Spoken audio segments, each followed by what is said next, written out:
Let's get it. But before I do, that soundtrack, come on. Also, I'm going to throw up some beneficial information up on the screen right there. You're going to want to check that out, look into that for sure. And yeah, before I get started, I have to say it. I am addicted to these types of games.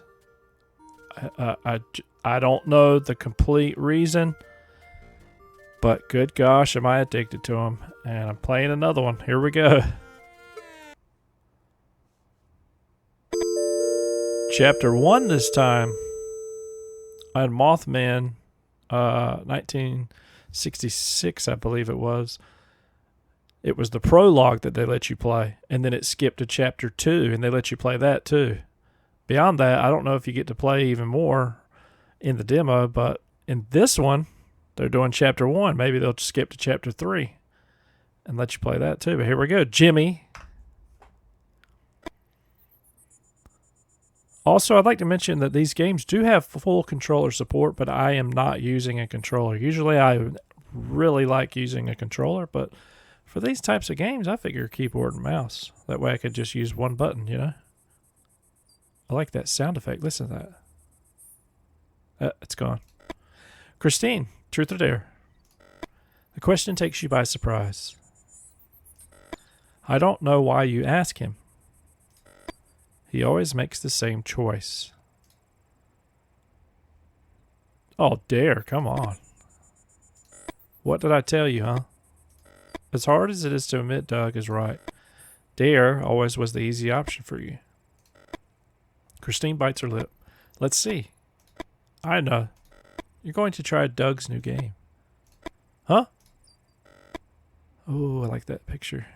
See the animation of these? I love that. Wouldn't you rather make me eat a beetle or do a headstand on an ant nest? Yeah, you two laugh. You'll need me later to learn new tricks. Nice shoes. Christine taps you on the shoulder. PF Flyers, by the way. You look at her and she smiles. You can't think of anything to say. You feel like every step you don't open your mouth is another missed opportunity.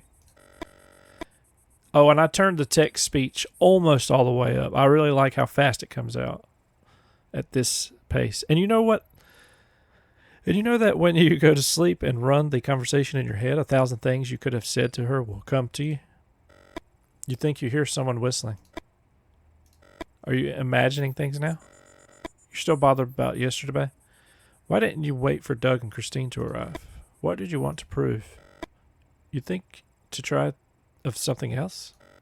Like your mom says, what's done is done. You clear your throat. Dear listeners, yeah, fuck yeah. We'll formally kick off a new summer in Varney Lake. Doug claps his hands and Christine wolf whistles. Christine is a year and 10 months older. But when you do the radio host voice, you don't feel the age gap as much. She's Doug's cousin, and this is the 4th summer you've spent together. She lives with just her mom. Her dad had died in the Korean War. Doug is a few months younger than you. He's still 12, but turns 13 in a few weeks. He never knew his father, and his mother is Christine's aunt. Christine, Doug, and you are all only children. And what had started as a joke ended up formalizing into the idea of a club. So make yourselves comfortable. You pause and point to Doug and Christine. The all-new adventures of the Only Child Club are about to begin. The club had been doing Doug's idea, but it was Christine who suggested trying to raise the money to buy the old Varney Lake Drive-In Theater. They say you can't see strange lights at night. Christine makes a noise with her mouth. Who say? Doug doesn't answer. It wouldn't be the headlights of a ghost car's, would it? You laugh.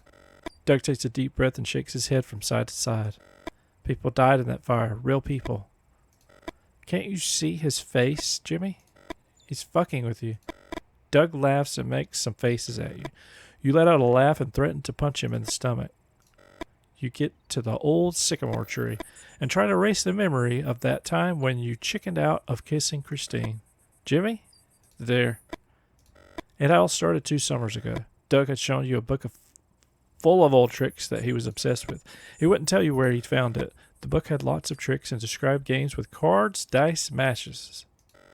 That tin can we keep the money in isn't going to be big enough, right? Doug opens his backpack, takes out a deck of cards, and hands it to you. In the last few years, you three had raised enough money to get your hopes up. I like that picture right there. Remember what we promised? Christine tucks her hair behind her ear. Before the youngest member of the club turns 18, Doug beats his chest. That would be me. We'll buy the drive-in. What is this, a golf course? South America. The solitaire game is invented. It's going to make us so much money. It's called Solitaire 10. You'll see why. What?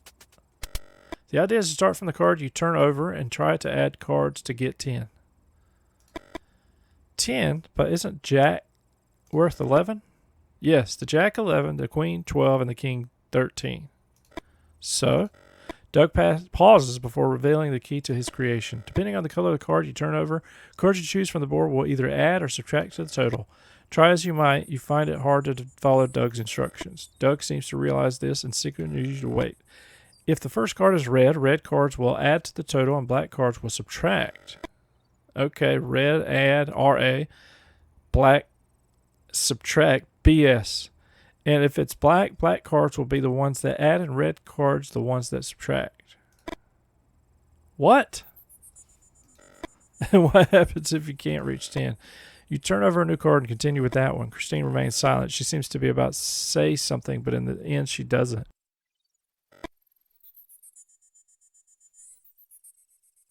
Sorry, I had to sneeze. And get this.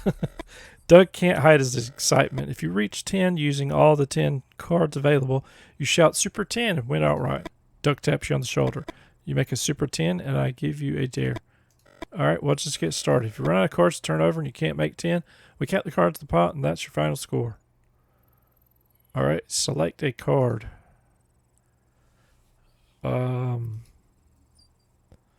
What?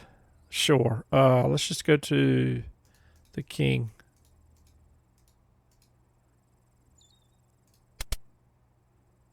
So that's, what?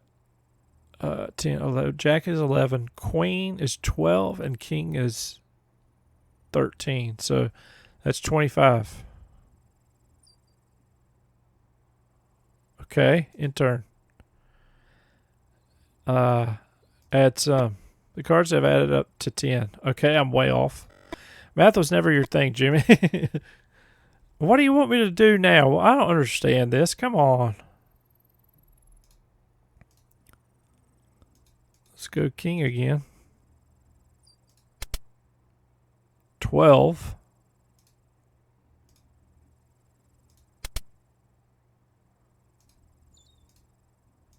I'm just throwing stuff up, to be honest.